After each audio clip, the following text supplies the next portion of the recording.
Hi, it's Beth. Welcome to 2 Kings 22:11. When the king heard the words of the book of the law, he tore his clothes.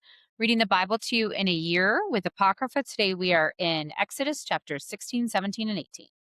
They set out from Elim, and all the congregation of the people of Israel came to the wilderness of Sin, which is between Elim and Sinai, on the 15th day of the second month after they had departed from the land of Egypt. And the whole congregation of the people of Israel grumbled against Moses and Aaron in the wilderness. And the people of Israel said to them, "Would that we had died by the hand of the Lord in Egypt, when we sat by the meat pots and ate bread to the full. For you have brought us out into this wilderness to kill this whole assembly with hunger."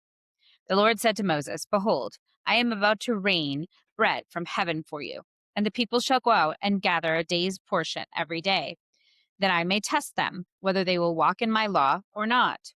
On the sixth day, when they prepare what they bring in, it will be twice as much as they gather daily." So Moses and Aaron said to all the people of Israel, "At evening you shall know that it was the Lord who brought you out of the land of Egypt. And in the morning you shall see the glory of the Lord, because he has heard your grumbling against the Lord. For what are we that you grumble against us?" And Moses said, "When the Lord gives you in the evening meat to eat, and in the morning bread to the full, because the Lord has heard your grumbling, that you should grumble against him. What are we? Your grumbling is not against us, but against the Lord." Then Moses said to Aaron, "Say to the whole congregation of the people of Israel, 'Come near before the Lord, for he has heard your grumbling.'" And as soon as Aaron spoke to the whole congregation of the people of Israel, they looked toward the wilderness, and behold, the glory of the Lord appeared in a cloud. And the Lord said to Moses, "I have heard the grumbling of the people of Israel. Say to them, at twilight you shall eat meat, and in the morning you shall be filled with bread. Then you shall know that I am the Lord your God." In the evening quail came up and covered the camp, and in the morning dew lay around the camp. And when the dew had gone, there was on the face of the wilderness a fine flake-like thing, fine as frost on the ground. When the people of Israel saw it, they said to one another, "What is it?"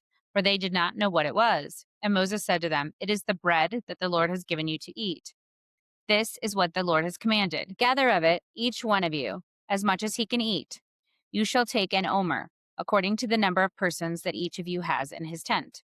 And the people of Israel did so. They gathered, some more, some less. But when they measured it with an omer, whoever gathered much had nothing left over, and whoever gathered little had no lack. Each of them gathered as much as he could eat. And Moses said to them, "Let no one leave any of it over till the morning." They did not listen to Moses. Some left part of it till the morning, and it had in it bred worms, and it stank. And Moses was angry with them. Morning by morning they gathered it, each as much as he could eat. But when the sun grew hot, it melted. On the sixth day they gathered twice as much bread, 2 omers each. And when all the leaders of the congregation came and told Moses, he said to them, "This is what the Lord has commanded. Tomorrow is a day of solemn rest, a holy Sabbath to the Lord. Bake what you will bake and boil what you will boil. And all that is left lay over aside to be kept till morning." So they laid it aside till morning, as Moses had commanded them, and it did not stink, and there were no worms in it. Moses said, "Eat it today, for today is the Sabbath to the Lord. Today you will not find it in the field. 6 days you shall gather it, but on the seventh, which is the Sabbath, there will be none." On the seventh day some of the people went out to gather, but they found none. And the Lord said to Moses, "How long will you refuse to keep my commandments and my laws? See, the Lord has given you a Sabbath. Therefore, on the sixth day he gives you bread for 2 days. Remain each of you in his place. Let no one go out of his place on the seventh day." So the people rested on the seventh day. Now the house of Israel called its name manna. It was like coriander seed, white, and the taste was like wafers made with honey. Moses said, "This is what the Lord has commanded.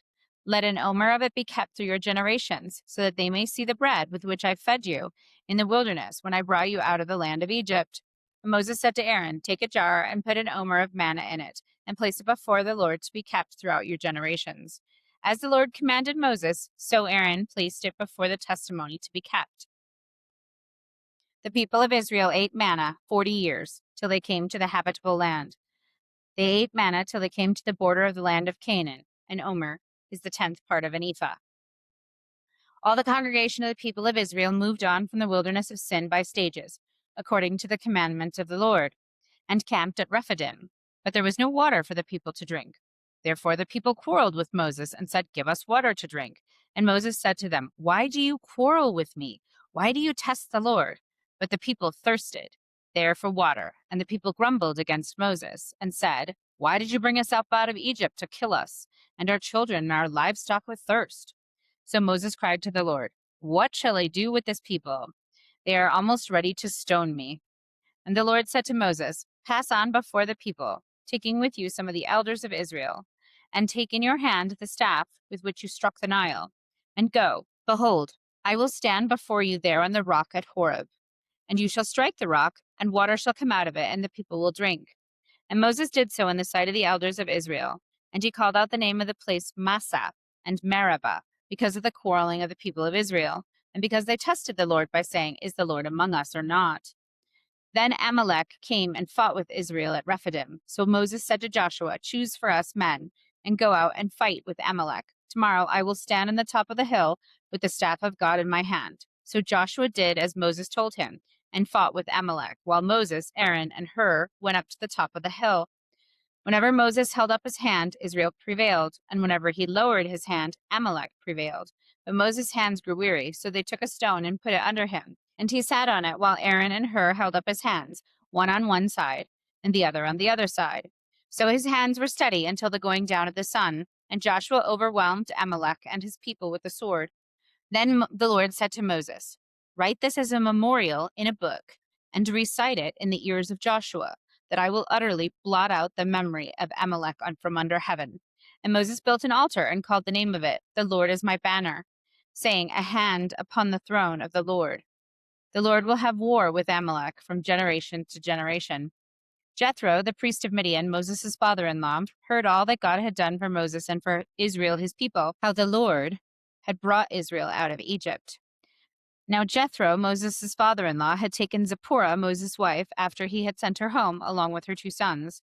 The name of the one was Gershom, for he said, "I have been a sojourner in a foreign land."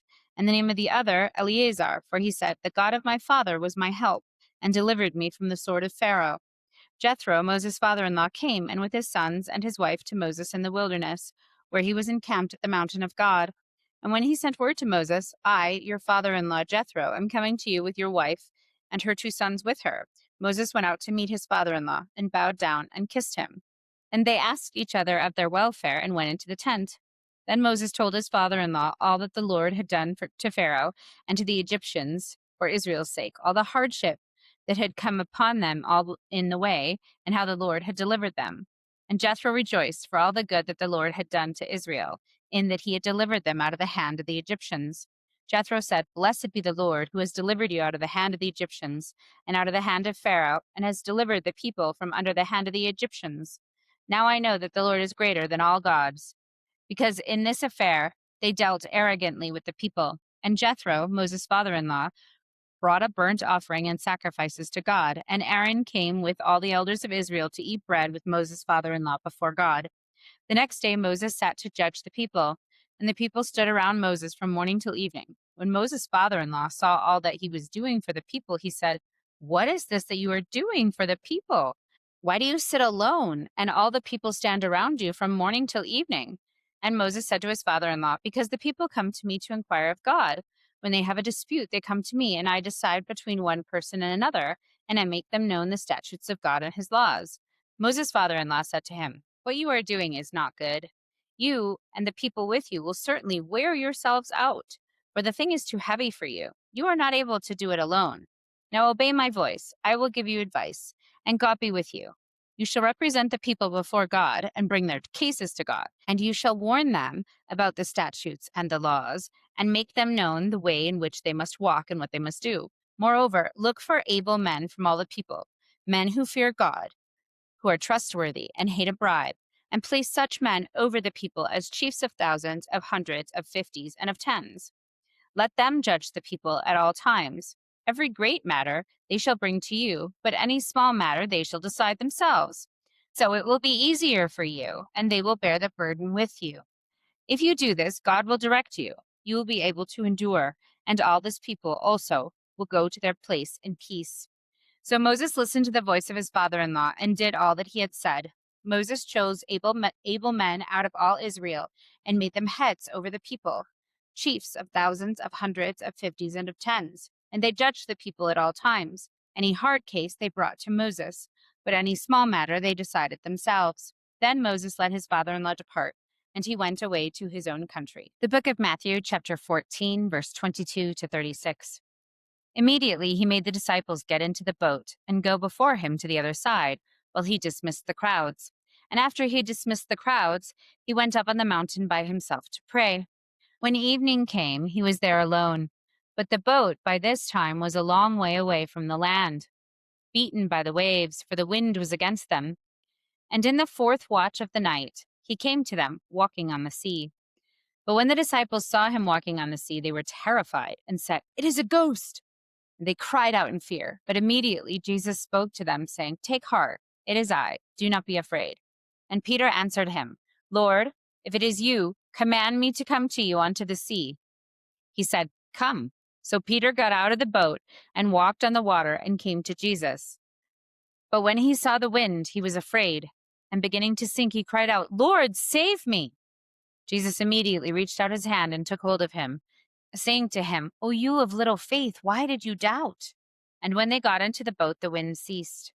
And those in the boat worshipped him, saying, "Truly you are the Son of God." And when they had crossed over, they came to the land of Gennesaret. And when the man of that place recognized him, they sent all around the region and brought to him all who were sick, and implored him that they might only touch the fringe of his garment. And as many as touched it were made well. Thus ends the reading for today. Never walk alone.